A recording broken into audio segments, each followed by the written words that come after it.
Hello everyone, welcome to PW only IAS.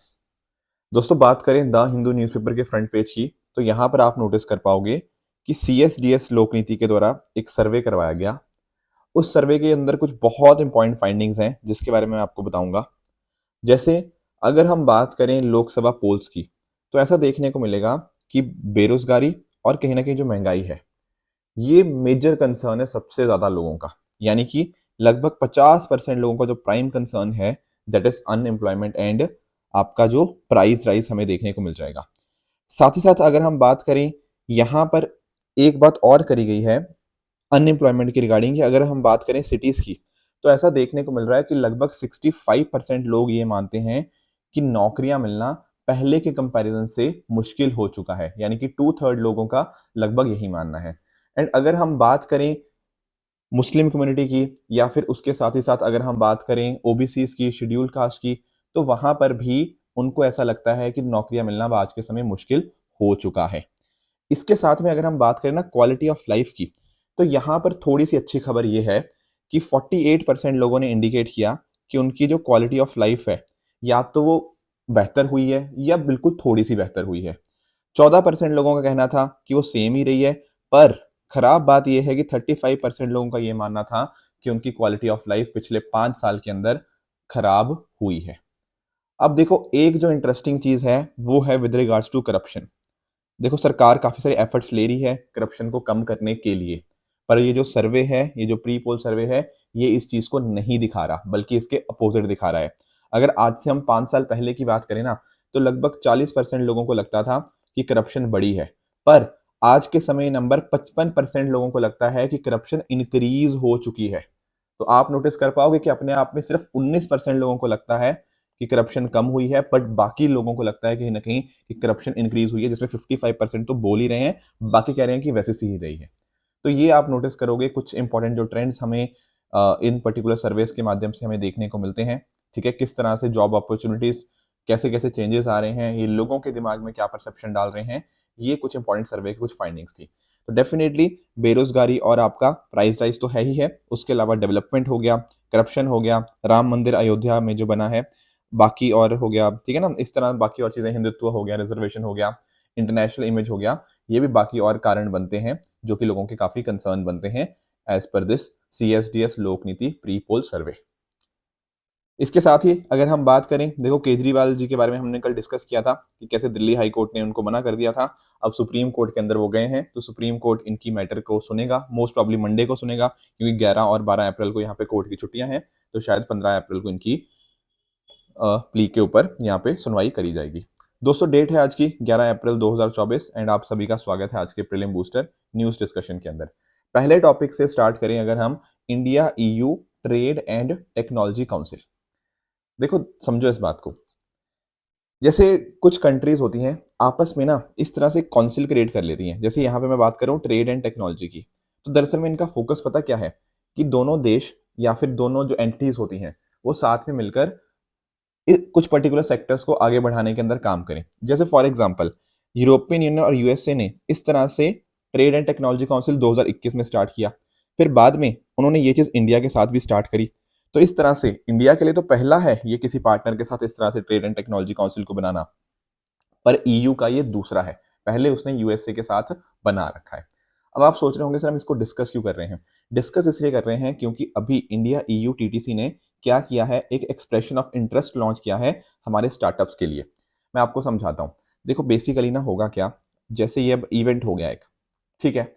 अब इस event के माध्यम से ना हमारे यहाँ पे जो भी स्टार्टअप्स हैं, हमारे यहाँ का मतलब क्या है, दोनों का, इंडिया भी और यूरोपियन यूनियन दोनों के स्टार्टअप्स, आपके स्मॉल एंड मीडियम जो एंटरप्राइजेस होंगी जो कि इलेक्ट्रिक व्हीकल्स के सेक्टर के अंदर काम कर रही हैं, उनको आइडेंटिफाई करना, उनको मदद करना, उनको प्रमोट करना।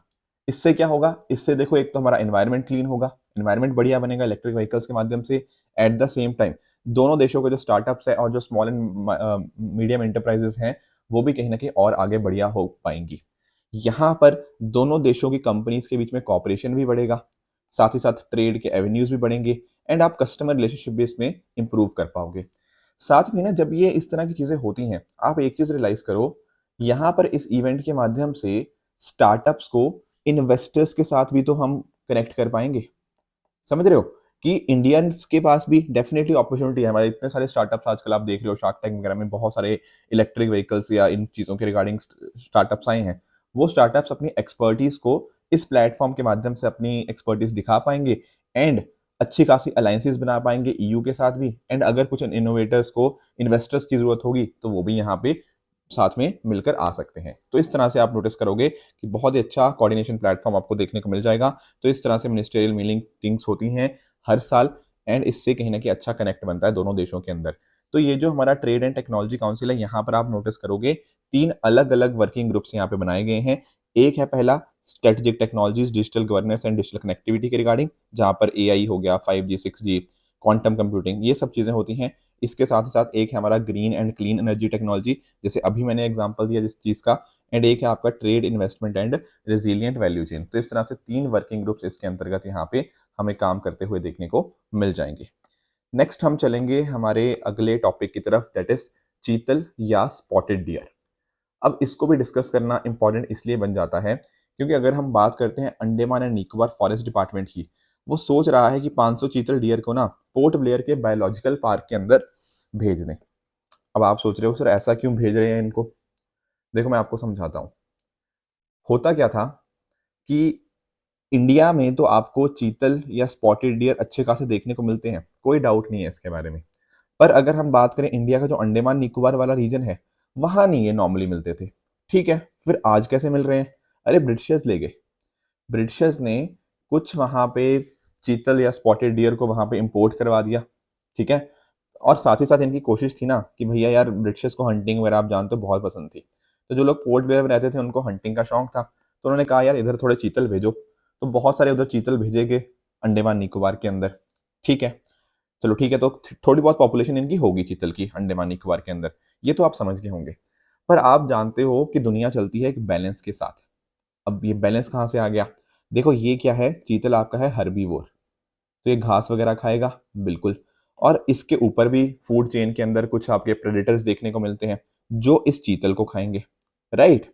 अब एक्चुअल में हुआ क्या ना, अंडमान निकोबार के अंदर तो देखने को नहीं मिलता था, नेचुरल हैबिटेट थोड़ी है इसकी, नहीं है।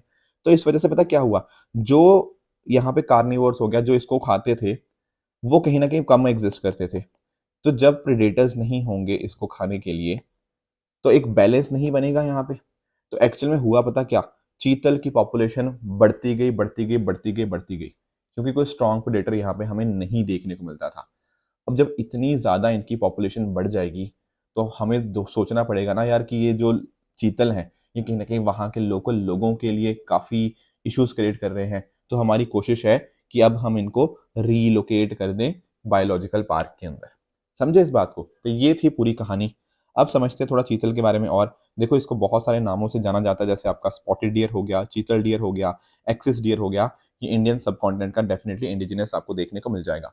देखो इसका पॉपुलेशन का एस्टिमेट नहीं है, बट हालांकि इंडियन सब कॉन्टिनेंट में आपको अच्छा खासा देखने को मिल जाता है। हालांकि आईयूसीएन ने इसको लीस्ट कंसर्न का ही दर्जा दे रखा है। अगर हम बात करते हैं ना इसके कुछ बायोलॉजिकल फीचर्स की, तो ध्यान रखिएगा ये है आपका सेक्सुअली डायमॉर्फिक। अब ये क्या है सर टर्मिनोलॉजी, सेक्सुअली डायमॉर्फिक? देखो मान लो एक कोई स्पीशीज है, उसका उसी स्पीशीज का मेल देखने को मिलता है, उसी स्पीशीज की फीमेल देखने को मिलती है। अगर सेम स्पीशीज के मेल और फीमेल के अंदर हमें कुछ चीजें बदलाव देखने को मिले, फॉर एग्जाम्पल मान लो इनका जो साइज है और इसका साइज है उसमें कुछ अंतर हो, इनकी शेप के अंदर अंतर हो, इन दोनों के स्ट्रक्चर्स के अंदर कुछ अंतर हो, ऐसी कंडीशन को बोलते हैं सेक्सुअली डायमॉर्फिक। यानी कि मेल और फीमेल के बीच में फर्क होता है। और मैं यहाँ रिप्रोडक्टिव चीजों की बात नहीं कर रहा, उसके अलावा कुछ फर्क होता है, जैसे मैंने आपको बताया ना शेप साइज वगैरह ऐसा कुछ।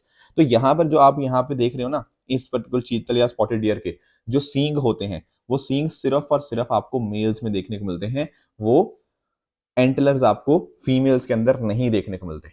समझे इस बात को? ठीक है। अगर हम बात करें चीतल्स के डिस्ट्रीब्यूशन की, तो जैसे मैंने आपको बताया श्रीलंका इंडिया में आपको देखने को मिल जाएंगे, पर कहीं ना कहीं अब इनको यूएस हो गया, ऑस्ट्रेलिया होगा, और भी जगह पे इंट्रोड्यूस यहाँ पे किया गया है। डीप फॉरेस्ट आपके फॉरेस्टेड वैल्यूज वहां पे आपको देखने को मेजरली मिलते हैं, पर कहीं ना कहीं ग्रासलैंड, सवानाज और प्लांटेशन में भी आपको ये देखने को मिल जाएंगे। जैसा मैंने आपको बताया कि यहाँ पर इनका रोल बहुत ज़्यादा इंपॉर्टेंट है इकोसिस्टम के अंदर, क्योंकि ये खुद क्या है, खुद है हर्बीवोर्स। एंड इनको कौन खाएगा, इनको जो ऊपर इनके फूड वेब के अंदर होंगे या फूड चेन के अंदर आपको देखने को मिल जाएंगे। बाकी आप जानते होंगे इकोलॉजिकल नीश के बारे में। इकोलॉजिकल नीश के अंतर्गत जो इनकी रेंज होती है, रेंज ऑफ कंडीशंस जो नेसेसरी होती है इनकी परसिस्टेंस के लिए, एंड साथ ही साथ इनका इकोलॉजिकल रोल क्या है, वो दोनों चीज़ों को यहाँ पे देखा जाता है। तो इस तरह से फूड चेन को मेंटेन करने के अंदर इनका बहुत इंपॉर्टेंट रोल है, क्योंकि ये ग्रीन प्लांट्स को भी कंट्रोल में रखते हैं, क्योंकि खुद हर्बीवोर्स हैं।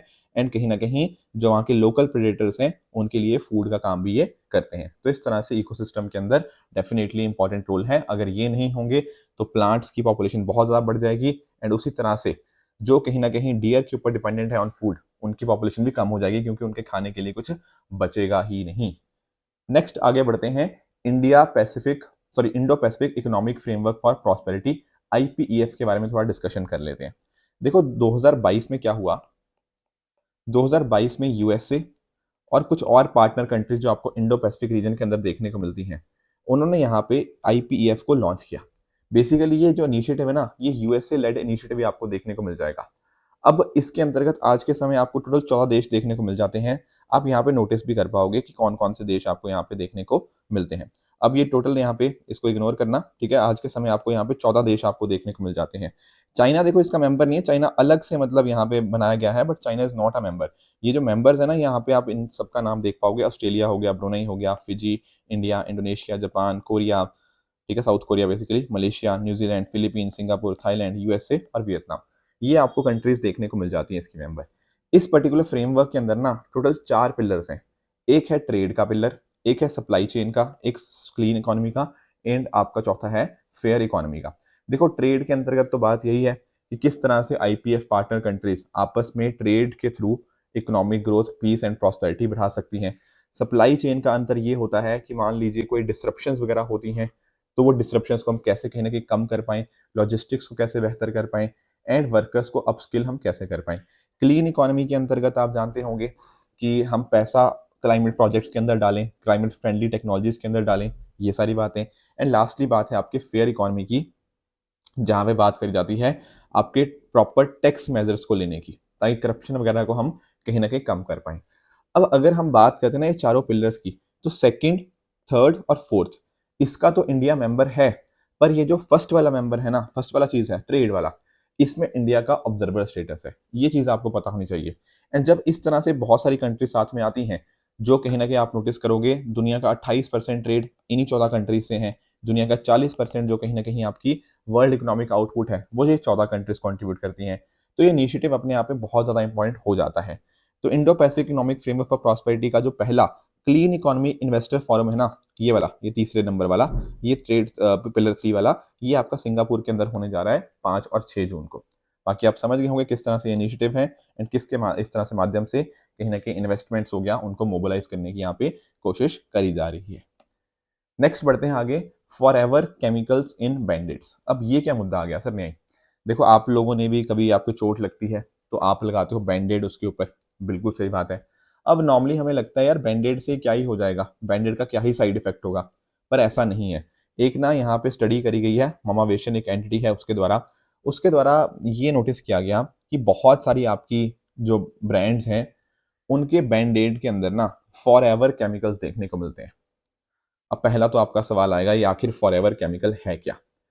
देखो फॉरएवर केमिकल जब हम बात करते हैं ना, तो एक ग्रुप की बात करते हैं जिसका नाम है पर एंड पॉली फ्लोरोएल्काइल सब्सटेंसेस, जिसको पीएफएएस के नाम से बोलते हैं। अच्छा ठीक है, इनमें ना दरअसल में क्या होता है, जैसे आप समझ गए होंगे, देखो फ्लोरो तो कहीं ना कहीं यहाँ पे फ्लोरीन तो है ही है, एंड साथ साथ कार्बन है। तो ऐसे मॉलिक्यूल्स जहाँ पे linked carbon and fluorine atoms हैं वो पीएफएएस मॉलिक्यूल्स के अंतर्गत आ जाते हैं।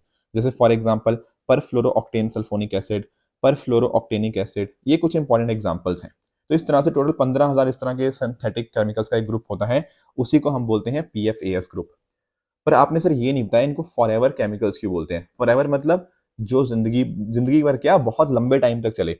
यहाँ पर ना ये वाले जो बॉन्ड्स होते हैं इन केमिकल कंपाउंड्स के अंदर वो इतने स्ट्रांग होते हैं कि हजारों सालों तक भी वो डिग्रेड नहीं होते। तो अपने आप क्या हुए सर, ये अपने आप ये फॉरएवर केमिकल्स तो बिल्कुल हुए हुए। तो इस तरह से इनके ना बहुत सारे यूज किए जाते हैं इस ग्रुप के के जो होते हैं, जैसे फॉर एग्जांपल इनको आपका फूड पैकेजिंग के अंदर, वाटर एंड ऑयल प्रूफ एपरल्स के अंदर, केमिकल इंडस्ट्री के अंदर, मेटल प्लेटिंग के अंदर, फोटो इमेजिंग के अंदर, सेमीकंडक्टर्स हो गया, इन सब अलग अलग इंडस्ट्रीज के अंदर यूज होते हैं। बाकी क्लोथिंग वगैरह के अंदर हो गया, पेपर मेकिंग, प्रिंटिंग इंक हो गया, पर्सनल हाइजीन केयर प्रोडक्ट्स, बहुत सारी चीज़ों के ऊपर यूज होते हैं।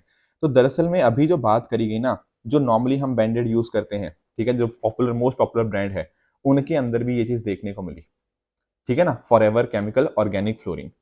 अब जब हम बात करते हैं, ये तो आप समझ गए कि इस पर्टिकुलर अच्छा बैंडेड के अंदर ये सारी चीजें हैं, हालांकि जो 3M हो गया, ट्रू कलर हो गया, उनमें नहीं पाया गया। पर इन इस पर्टिकुलर चीज के ना बहुत सारे नेगेटिव चीजें हैं। वो क्या? जैसे बहुत सारे नेगेटिव हेल्थ इफेक्ट है, आपको समझाता हूँ। जैसे इम्यून सिस्टम की परफॉर्मेंस इस पर्टिकुलर PFAS ग्रुप से कम हो जाती है, वैक्सीन रिस्पॉन्स लो हो जाता है, उसी तरह से बच्चों की लर्निंग और डेवलपमेंट इश्यूज आ सकते हैं, उनको कैंसर्स हो सकते हैं, इससे फर्टिलिटी कम हो सकती है, और भी इस तरह से आप नोटिस करोगे बच्चे तक भी, मतलब मदर से बच्चे तक भी ये चीज जा सकती है। एंड आप नोटिस करो जब इतने सारे नेगेटिव चीजें हैं, तो कहीं ना कहीं जरूरत ये है कि इन फॉरएवर केमिकल्स को, स्पेशली बैंडेड्स के अंदर, तो कहीं ना कहीं हमें करना ही होगा, इसे हटाना ही होगा। एंड डॉक्टर्स का ये भी कहना है कि भैया बैंडेड के लिए जरूरत नहीं है आपके फॉरएवर केमिकल्स की, ठीक है ना, वाउंड केयर के लिए PFAS नहीं रिक्वायर्ड है। तो कोशिश ये होनी चाहिए कि सभी कंपनीज को ऐसा दिशा निर्देश दिए जाएं कि भैया ये जो ऑर्गेनिक फ्लोरीन कंटेंट है, ये आप खत्म करो अपने इसमें से, क्योंकि इससे लोगों को बहुत ज्यादा दिक्कतें हो रही हैं, जब रोजमर्रा की चीजों के अंदर भी देखने को मिल जाते हैं। पर हमें उनसे भी हटाना होगा, इन सभी चीजों से भी हटाना होगा, क्योंकि अगर लॉन्ग टाइम तक इसका एक्सपोजर रहेगा ना, उससे लोगों की हेल्थ डेफिनेटली इम्पैक्ट होगी ही होगी। और आप जानते हो कि ये फॉरएवर केमिकल है, परसिस्टेंट है, ब्रेक डाउन होते नहीं है। अरे इससे बायो एक्युमुलेशन का खतरा भी रहता है। बायो एक्युमुलेशन आप जानते हो, जब कहीं ना कहीं एक ही ऑर्गेनिज्म के अंदर एक पॉल्यूटेंट की कंसेंट्रेशन बढ़ती रहती है, उसको बोला जाता है बायो एक्युमुलेशन। तो जैसे जैसे ये चीज हो रही है, तो लोगों के अंदर बहुत दिक्कतें फ्यूचर में आ सकती हैं। और एक्चुअल में जब मैं बात करता हूँ इस PFAS की, इस ग्रुप की जब मैं बात कर रहा हूँ, तो एक्चुअल में इन सब चीज़ों को, इसके जो डिफरेंट डिफरेंट सब ग्रुप्स हैं, उनको Stockholm convention on POP, persistent organic pollutant, उसके अंतर्गत भी लिस्ट किया गया है। जैसे एक हो गया आपका परफ्लोरो ऑक्टेनिक एसिड हो गया, परफ्लोरोसल्फोनिक एसिड हो गया, ये सारे आपके स्टॉकहोम कन्वेंशन ऑन POP के अंतर्गत भी कवर्ड आपको देखने को मिल जाते हैं। इनके भी अपने अपने यूजेस होते हैं। जैसे आपका PFOS हो गया, वो मेटल प्लेटिंग के अंदर यूज होता है। आपका PFOA हो गया, ये आपके नॉन स्टिक किचनवेयर के अंदर यूज होता है, फूड प्रोसेसिंग के अंदर यूज होता है। पर कोशिश यही होनी चाहिए कि चाहे कोई भी इनके जो जो भी हार्मफुल वाली चीजें हो ना, इनको कहीं ना कहीं हम यहाँ पे एलिमिनेट करने की कोशिश करें और इनके ऑल्टरनेटिव अच्छे से ढूंढें। नेक्स्ट आगे बढ़ते हैं, GCC's vision for regional security. देखो GCC यानी कि गल्फ कॉपरेशन काउंसिल, इसके बारे में आप समझते होंगे, गल्फ कॉपरेशन काउंसिल के बारे में। 1981 के अंदर इसको एस्टेब्लिश किया गया था। यहाँ पर आपको 6 देश देखने को मिल जाते हैं, ये आप पिक्चर में देखना, इस पिक्चर के अंदर ये हैं 6 देश। एक आपका हो गया Saudi Arabia, Kuwait, Bahrain, Qatar, UAE और ओमान। तो ये 6 देशों ने मिलकर 1981 के अंदर गल्फ कॉपरेशन काउंसिल इस तरह से बना ली। इसके हेडक्वार्टर आपको रियाद, सऊदी अरेबिया के अंदर देखने को मिल जाते हैं। यहाँ पर आप एक बात नोटिस करिएगा कि GCC की एक मिलिट्री आर्म भी है, जिसका नाम है पेनिनसुला शील्ड फोर्स। कोशिश यही होती है कि आपस में मिलजुल कर सारी कंट्रीज यूनिटी के थ्रू कोऑर्डिनेशन, इंटीग्रेशन और इंटरकनेक्शन करें, ताकि सबको यहाँ पे फायदा हो। अभी क्या हुआ है, GCC के द्वारा ना अपना विजन लॉन्च किया गया है, विजन फॉर रीजनल सिक्योरिटी। इसने इसको लॉन्च किया है। देखो इसके अंदर जो बातें हुई हैं, वो वही बातें हैं जो कहीं ना कहीं हम समझ सकते हैं कि भैया एक दूसरे की कंट्री की हम सॉवरेनिटी की रिस्पेक्ट करेंगे, हस्तक्षेप नहीं करेंगे, साथ में मिलकर कलेक्टिव सिक्योरिटी को हमें इंश्योर करना है। इसके अलावा अगर हम बात करें तो सिक्योरिटी और स्टेबिलिटी कैसे इंप्रूव कर सकते हैं, कन्फ्लिक्ट को हमें कहीं ना कहीं अगर रिजॉल्व करना हो तो आपस में मिलजुल कर डायलॉग से, नेगोशिएशन से सॉल्व करेंगे, एंड फोर्स का यूज़ हम नहीं करेंगे। एंड इसके अलावा अगर हम बात करें टेररिज्म और एक्सट्रीमिज्म को कैसे हम खत्म कर सकते हैं, अगर टेररिस्ट के हाथों से पैसा ही कट हो जाएगा, मनी लॉन्ड्रिंग को अगर हम खत्म करेंगे, उससे टेररिज्म और एक्सट्रीमिज्म काफी हद तक कंट्रोल में आ जाएगा। बाकी मैरीटाइम सिक्योरिटी की बात करी गई है, क्योंकि आप नोटिस करोगे कि जो कंट्रीज हैं, ये कहीं ना कहीं एनर्जीज के की सप्लायर्स हैं, एंड अगर उसके अंदर कुछ भी डिसरप्शन आता है तो इनका इम्पैक्ट बहुत इन कंट्रीज की इकोनॉमी के ऊपर बहुत एक मेजर इम्पैक्ट हमें देखने को मिल जाता है। बाकी साथ ही साथ ये जो पूरा रीजन है, इनकी कोशिश है इसको weapon of mass destruction free zone बनाया जाए, ठीक है ना। तो ये भी इनकी यहाँ पे कोशिश आपको देखने को मिल जाएगी। बाकी साइबर सिक्योरिटी हो गया, और जो चैलेंजेस आ रहे हैं, सस्टेनेबल डेवलपमेंट गोल्स को कैसे अचीव करना है, ये सारे विजन के अंदर आपको देखने को मिल जाएंगे under GCC's vision for regional security. दोस्तों ये थी आज की डिस्कशन। इसी डिस्कशन की बेसिस के ऊपर कुछ मैं आपको होमवर्क दे रहा हूँ, जिनका मुझे आप नीचे कमेंट्स में आंसर बताओगे कि आपके हिसाब से इनमें से कौन सा ठीक है, कौन सा गलत है। कल मैंने आपको जो होमवर्क दिया था उसका आंसर डिस्कस कर लेते हैं। जब हम बात करते हैं गुड़ी पाड़वा की, तो आप जानते हो पंजाब हरियाणा के अंदर नहीं, ये आपका महाराष्ट्र हो गया, आपका गोवा, कर्नाटका, आंध्र प्रदेश, इन स्टेट्स के अंदर मेजरली देखने को मिलता है। तो पहला आपका इनकरेक्ट हो जाएगा। प्रोजेक्ट आकाश तीर की अगर मैं बात करता हूँ तो देखो बिल्कुल एयर डिफेंस कंट्रोल को ऑटोमेट करने की बात है एंड रिपोर्टिंग प्रोसेसेस को डिजिटाइज करने के through, yes that is correct. Peace clause की बात करें तो 2013 के बाली एग्रीमेंट के अंतर्गत ही आया था, तो ये स्टेटमेंट भी आपकी ठीक हो जाएगी। जेपरोजिया प्लांट आपका यूक्रेन के अंदर हमें देखने को मिला था, तो ये स्टेटमेंट आपका इनकरेक्ट है। फाइनेंस कमीशन आपने देखा था कि कॉन्स्टिट्यूशनल बॉडी आपको देखने को मिलती है, तो आखिरी स्टेटमेंट भी आपका गलत हो जाएगा। आज का आपका होमवर्क क्या रहेगा? देखो कुछ बच्चों ने अभी भी लिखा था कि सर असर्शन रीजन के क्वेश्चन थोड़े ज्यादा करा दीजिए, अभी भी दिक्कत थोड़ी फेस हो रही है। कोई इशू नहीं है, ठीक है। पहला आपका होमवर्क ये रहेगा, इसको आप डेफिनेटली ट्राई कीजिएगा, एंड दूसरा होमवर्क भी आपका उसी के रिगार्डिंग है। तो ये दोनों क्वेश्चंस का आंसर मुझे आप नीचे कमेंट्स में बता सकते हो। बाकी देखो कल के जो होमवर्क था वो तो बहुत ईजी था, कई बार मैं पहले भी पढ़ा चुका हूँ। जब हम बात करते हैं नगोर्नो काराबाख, तो आप जानते हो अर्मेनिया और अजरबैजान का कॉन्फ्लिक्ट है। उसके अलावा अगर मैं बात करूँ, ये जो पूछा गया था जपरोजिया के बारे में, ठीक है ना, और खेरसोन के बारे में यूपीएससी ने पूछा था, तो ये आपकी ये रशिया यूक्रेन के कॉन्फ्लिक्ट वाले रीजन है। एंड साथ साथ अगर हम बात करें नॉर्थ किवू और इतुरु की, इतुरी की, ठीक है ना, तो ये आपको यहाँ पर डेमोक्रेटिक रिपब्लिक ऑफ कॉन्गो में देखने को मिल जाते हैं, राइट। दूसरा आपको होमवर्क दिया था, ये तो बहुत ही ईजी है, पीस क्लॉज हो गया, agreement on agriculture, sanitary and phytosanitary measure, definitely ये डब्ल्यूटीओ के अंतर्गत ही आते हैं। सारी चीजें मैंने आपके साथ कभी ना कभी डिस्कस करी हुई हैं। तो ये थी आज की डिस्कशन। अगर आपको इसकी पीडीएफ चाहिए तो आप हमारे Telegram channel PW only say जाके इसकी पीडीएफ डाउनलोड कर सकते हो, अपनी प्रेपरेशन को और भी बेहतर बना सकते हो। Thank you very much for the discussion.